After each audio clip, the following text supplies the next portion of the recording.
নতুন রাজনৈতিক দল নেতা নির্ভর নয়, হতে যাচ্ছে নীতি নির্ভর।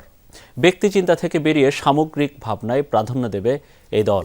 যমুনা নিউজকে বৈষম্য বিরোধী ছাত্র আন্দোলনের আহ্বায়ক হাসনাত আবদুল্লাহ বলেছেন, তরুণ নেতৃত্বকে গুরুত্ব দিতে প্রয়োজন হলে নতুন কাঠামো করা হবে। বিস্তারিত লামিয়া তিথির রিপোর্টে। ওয়ালটন টেলিভিশন মাত্র 25,490 টাকায় পাচ্ছেন গুগল টিভি। আত্মপ্রকাশের অপেক্ষায় জুলাই আন্দোলনে নেতৃত্ব দেয়া শিক্ষার্থীদের রাজনৈতিক দল। এখন পর্যন্ত জানা গেছে 26 ফেব্রুয়ারি ঘোষণা হবে বৈষম্য বিরোধী ছাত্র আন্দোলন ও জাতীয় নাগরিক কমিটির সমন্বয়ে নতুন এ দল। দলের নাম প্রতীকের জন্য চলছে আপনার চোখে নতুন বাংলাদেশ ক্যাম্পেইন। হয়েছে গণসংযোগ। কিভাবে পরিচালিত হবে?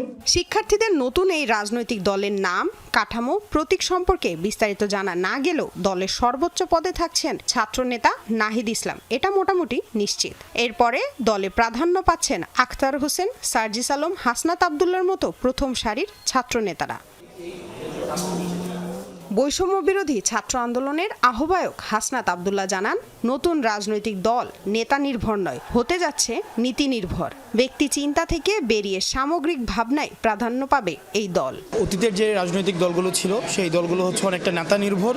আমরা চাচ্ছি যে আমাদের পরবর্তীতে যে রাজনৈতিক দলটি আসবে সেটি যেন নীতি নির্ভর দল হয়, সেটি যেন কোনো পরিবারতান্ত্রিক কোনো ধরনের শুধু এক নেতা কেন্দ্রিক এই বিষয়গুলো যেন না থাকে। শিক্ষার্থীদের নতুন এই রাজনৈতিক দলে কোনো একনায়কতন্ত্রের জায়গা হবে না বলেও জানান শিক্ষার্থীরা। লামিয়া তিথি, যমুনা নিউজ, ঢাকা।